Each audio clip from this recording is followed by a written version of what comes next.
Hi friends, welcome to super ideal crafts and food blogs. ఎలా ఉన్నారు అందరూ?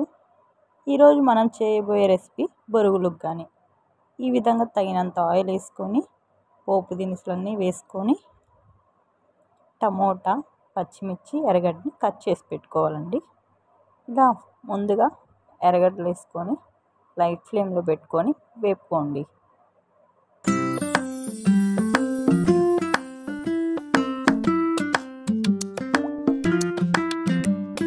ఇలాగా ఎర్రగడ్డలు మగ్గిన తర్వాత కట్ చేసి పెట్టుకున్న టమోటా వేసుకొని యాడ్ చేసుకొని బాగా కలుపుకోండి.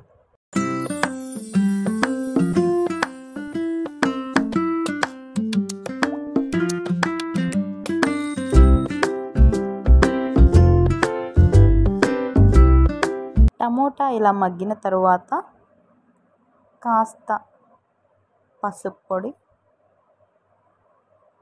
తగినంత కారం యాడ్ చేసుకొని బాగా మగ్గేంత వరకు పెట్టేయండి.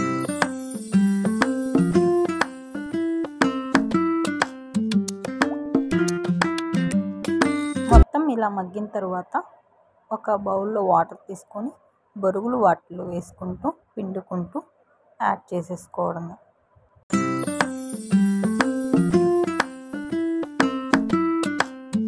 ఈ విధంగా మొత్తాన్ని కలిపేసుకోవాలి. లాస్ట్లో శనగల పొడి వేసుకొని కలిపేసుకున్నా బాగుంటుంది. స్కిప్ చేసేవాళ్ళు స్కిప్ చేసినా ఓకే. ఫైనల్గా కొత్తిమీర, పుదీనాతో గార్నిష్ చేసుకుంటే మనకు కావాల్సిన ఉగ్గాని రెడీ. సూపర్గా ఉందండి.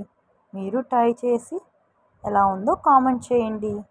Subscribe my channel. Thank you.